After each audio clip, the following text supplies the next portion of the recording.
Question number चौथा, बिंदुओं -3, 10 और 6, -8 को जोड़ने वाले रेखाखंड को बिंदु -1, 6 किस अनुपात में विभाजित करता है? ध्यान से समझिएगा, यहाँ पे ध्यान से देखिए, दिया क्या है?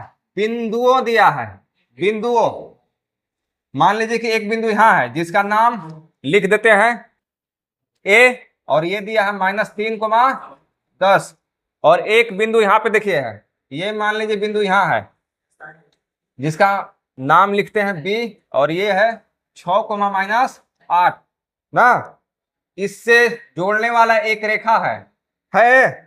अब यहाँ पे देखिए, ये जो रेखा है ना, इस रेखा को एक बिंदु है -1, 6 क्या कर रहा है? इस रेखा को विभाजित कर रहा है, मतलब कि काट रहा है। वो बिंदु मान लीजिए कि यहाँ पे है, और ये बिंदु कितना है?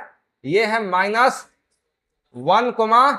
6 है। इसका भी कुछ नाम लिख लेंगे। मान लीजिए कि ये बिंदु सी है, मान लेंगे कि ये बिंदु सी है। समझ में आ गया?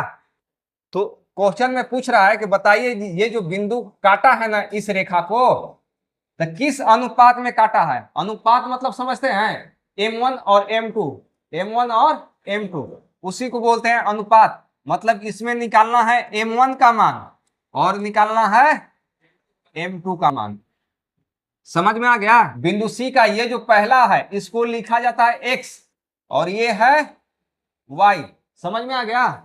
और यहाँ पे जो भी रहेंगे वो होगा X1 और ये होगा Y1, और यहाँ पर जो भी रहेगा वो होगा X2 और ये है Y2। तो बीच वाला X रहता है और Y रहता है, और यहाँ पे X1, Y1, X2, Y2। समझ में आ गया? तो किसका फॉर्मूला लगा देंगे?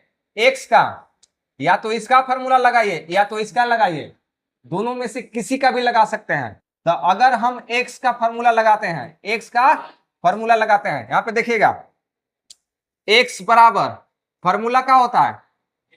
M1 X2 plus M2 X1 बटा M1 प्लस का M2। समझ में आ गया? अब यहाँ पे देखिए X का मान कितना है, यहाँ पे देखो -1 कितना है? -1। फिर बराबर M1 का मान कितना है कुछ? नहीं ना है, नहीं है तो ऐसे ही लिख देंगे, छोड़ देंगे यहाँ पे M1। फिर गुना X2 का मान देखो है कितना है? 6 है, प्लस M2 का मान है कहाँ है? नहीं है, ऐसे ही छोड़ देंगे। फिर गुना X1 का मान -3 बटा M1 का मान है नहीं है, और M2 का भी मान नहीं है, तो छोड़ देंगे ऐसी। अब यहां से देखिए -1 का -1 लिखेंगे बराबर, इसको इससे गुना करा देंगे, कितना हो जाएगा? 6M1। फिर माइनस, यहाँ देखो प्लस ना है और एक है माइनस, तो माइनस लिखेंगे और इसको इससे गुना करा देंगे। फिर M2 बटा M1 प्लस M2।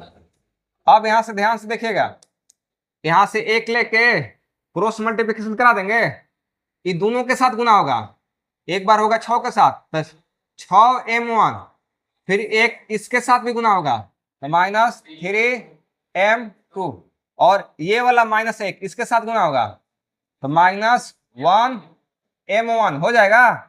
फिर ये इसके साथ भी गुना होगा -1M2।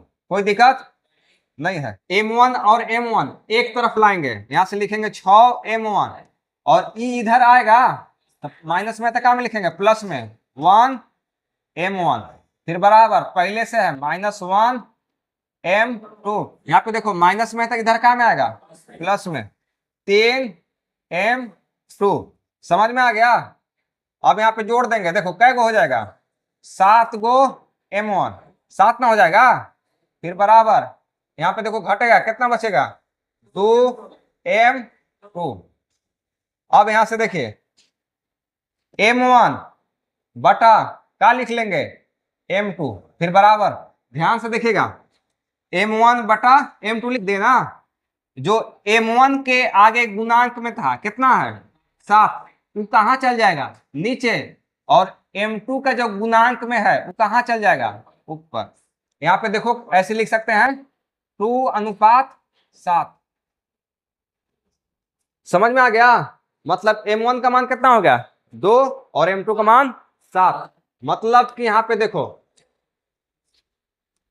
इधर कितना होगा 2 और इधर कितना 7 हो जाएगा। यही आपको खोजना था। समझ में आ गया? अगर आप चाहेंगे तो y के भी फॉर्मूला लगा के निकाल सकते हैं, कोई दिक्कत नहीं है।